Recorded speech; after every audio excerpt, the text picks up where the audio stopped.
Hello po sa inyong lahat mga ka-crypto. Ako po si Pinoy Crypto Trader at sa video na ito ay atin pong pag-uusapan ang aking technical analysis dito kay Pepe ngayon pong April 24 taong 2024 at ang atin pong nakikita rito ay ang daily chart time frame ni Pepe. At mapapansin po natin na ang nabuong candlestick natin kahapon ay isa po itong bullish candlestick at nagawa po niyang basagin ang kanyang bullish flag pattern dito. Kaya ayan, tuloy na po siya sa kanyang pag-angat or pag-akyat sa mas mataas nitong presyo. Kaya yan, may nakaharang po tayo dito na isang minor resistance line dito sa 50 digits 846, pero sa tingin ko ay tatagusin niya lamang ito. At yan, yung parang yung pinaka price target po natin dito ay ang 40 digits 1085. Mukhang babalikan po niya ito. Kaya yan, bullish na bullish po yung ating signal dito. At bago po tayo magpatuloy ay nais ko lamang po munang bigyang linaw ang aking disclaimer kung saan ang nilalaman po ng video na ito ay hindi po ito isang financial advice. For education and information purposes lamang po ang layunin nito.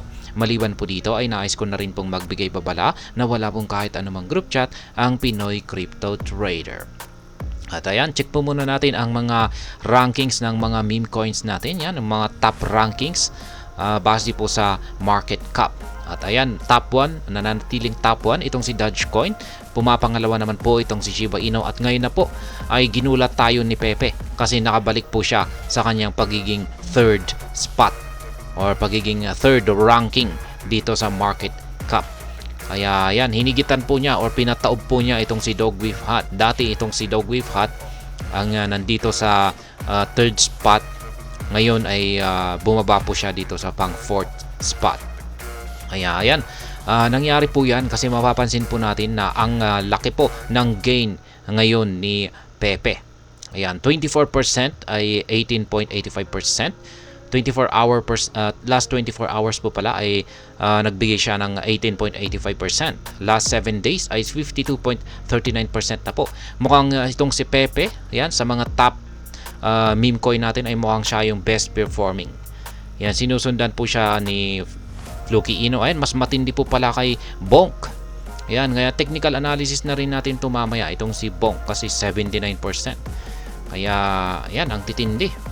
Yan, itong si Popcat. Yan, itong si Popcat na rin 308.69. Kaya yan po yung mga best performing natin ngayon sa araw na ito sa mga meme coin. Itong si Pepe, itong si Bonk, yan, at saka itong si Popcat. Yan, pero hindi po natin madalas i-content itong si Popcat na ito. Yan, at least ito kay si Mew. Yan, si Mew bumagsak ng 1.14%. Kaya yan, pero yung mga mas solid po kasi rito ay yung at least mga nasa top 10 natin dito na mga meme coin. Kaya yan, si Bonk, content natin yan mamaya.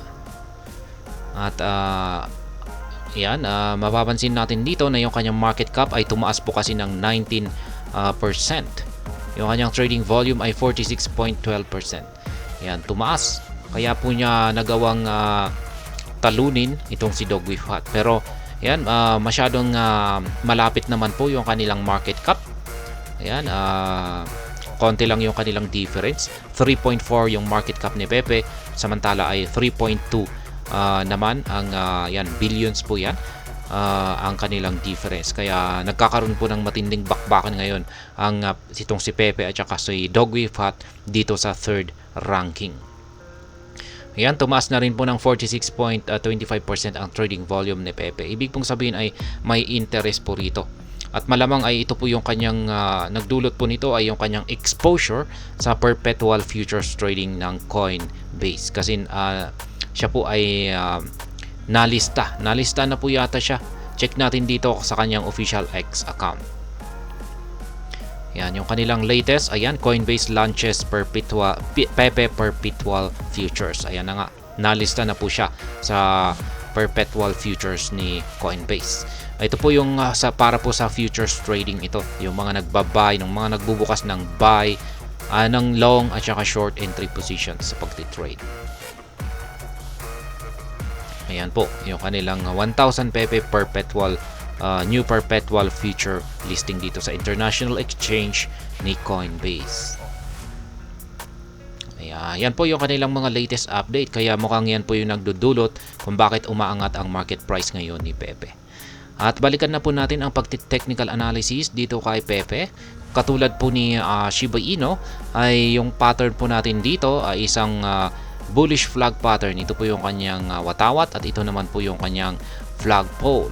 Pero ang kanilang pagkakaiba dito kay Shiba Inu ay si Shiba Inu ay hindi pa po niya nababasag yung kanyang bullish flag pattern. Yan. Check natin. Na technical analysis po natin ito kanina. Itong si Shiba Inu at yan.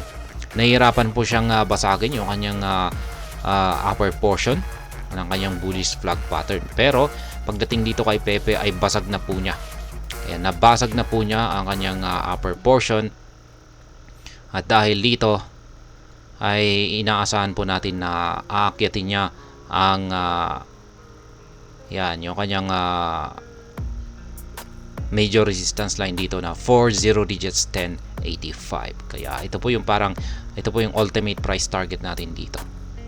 Ayan, magti-take profit ako dito ng konti lang siguro, mga 10%. Ayan, dito sa 50 digits 846 kasi posible pong magkakaroon muna siya ng correction dito.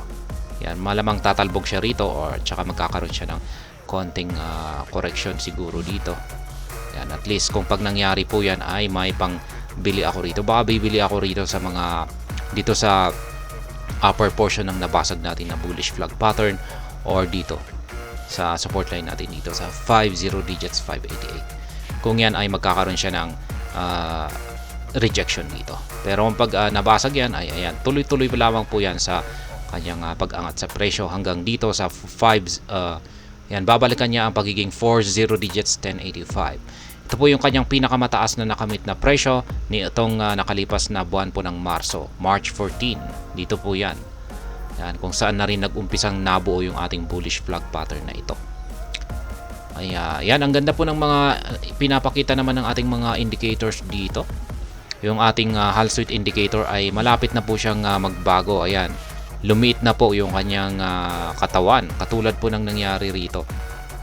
Yan, kaya mukhang siguro baka bukas ay magbabago na ito ng kulay. Ibig pong sabihin ay mula sa pagiging bearish ay magiging bullish na ang confirmed bullish na condition ni Pepe. Laging indicator po kasi itong si Hall Street indicator, kaya nahuhuli yung kanyang signal. Yung leading indicator po natin dito ay itong si QQE mod. Yan, unang lumabas yung ating bullish signal nitong pang April 22 nung bumangga po siya rito sa upper portion ng ating bullish flag pattern na ito. At nagkaroon na po tayo ng confirmed breakout kahapon. Ayan. At lumabas na rin yung kulay blue na QQE bar natin ngayon. At ngayon ay sunundan pa ng isa pang nabubuong kulay blue. Ayan, mas malaki yung kanyang sukat. Kaya bullish na bullish po ang ating signal sa ating dalawang indicator dito. Kaya sa mga dahil dyan, ayan po yung aking naging basihan kung bakit ko nasabi na mataas po ang posibilidad na magpapatuloy sa pag-angat si Pepe at babanggain niya yung ultimate price target natin dito na 40 digits 1085. At ayan, pagdating naman po sa ating pag-i-spot trading dito ay ayan, nakabili po ako rito noong April 13. Ayan, dito po yan nung pinatamaan niya ang support line niya rito na 50 digits 439 at nasabi ko pong malaki yung aking binili dito. Ayan. Kaya sa mga hindi naman po nakabili dito ay at least dapat nag-take kayo dito. Ayan, bumili po kayo rito sa at least lower portion ng ating bullish flag pattern dito. Kaya ayan, sa mga sumusunod po sa aking strategy ay malamang ay ganyan na rin po. Malamang nakabili na rin po kayo dito. Ayan, kasi sinasabi ko naman yan na kung magsiset ako ng buy pending order, ayan, sa mga support line ay dapat sinusundan po na rin po ninyo yan para ayan, nakabili na rin po kayo dito. 50 digits 439. Ngayon ay ayan, pwede po tayong mag-take profit dito sa upper portion. Yan, kung nag-take profit po kayo dyan ng 10%. At saka dito na rin, 10% na rin po rito. At pero nasa sa inyo na rin po yan kung ilang percentage or porsyento ang nais po ninyong ibenta sa mga resistance line natin dito or yan, yung upper portion ng pattern natin dito. Ayan, at yan ay kung kayo ay nag-take profit po dyan. At sa akin, yung sunod ko pong take profit dito ay dito. Kung babanggain niya yan, makakapag-take profit po ako dyan ng at least 10%. Yan. Kung minsan binababaan ko po, kung pag ganito, na nakikita ko po na punong-puno yung punong-puno ng bullish momentum, na mataas talaga ang posibilidad na magpapatuloy ito sa kanyang pag-angat, at mukhang malabong magkakaroon siya ng rejection dito, ay kung minsan ay hindi na ako nagtitake profit dito. Yan, dito na talaga ako magtitake profit. At kung minsan naman ay babawasan ko, siguro mga 5% lang ang ibebenta ko rito or ititake profit ko. Kaya nakadepende na rin po yan sa inyong money management. Kaya money management po yan, ibang usapan naman po yan. Kaya ayan, yung pag money management, at sa tingin ko ay kayang-kaya naman po ninyong gawin yan. Money management, simple lang naman po yan. Kaya yan, maganda po ang ipinapakitang performance ngayon ni Pepe. Kaya inaasahan po natin, ayan, na aakyatin niya ang ating pinaka price target dito na 40 digits 1085 sa mga susunod na araw. Siguro mga abutin po siguro ito ng isang linggo. Ayan, kung punong-puno po siya ng bullish momentum, ay malamang ay hindi po aabot ito sa isang linggo. Kasi kitang-kita ko po naman na talagang meron po talaga siyang nabubuong matinding bullish momentum dito. Kaya sa tingin ko lamang, sa tansya ko lamang, ay sa loob ng isang baka hindi pa aabot sa isang linggo, ay talagang patatamaan po niya ito. Babanggain niya ito. Basta mami-maintain po niya yung signal natin dito, na yung ito magbabago ng kulay green ang ating Halston indicator, at tuloy-tuloy lamang po yung paglaki ng sukat ng mga nabubuong QQE bar natin dito. At sa tingin ko ay aabot yan, babanggain niya ito sa mga susunod na araw. 40 digits 1085. At yan, medyo dadagdagan ko po ang aking take profit dyan. Kaya ayan, ang saya-saya ng mga holders ngayon ng Pepe. Ayan, ni Pepe. Ayan, umangat pa siya sa rankings. Ayan, pinataob niya itong si Dog with Hat. Ayan, ako ang nararapat dyan sa pwesto na yan. Ayan, ang sabi ni Pepe. Kaya bumaba itong si Dog with Hat.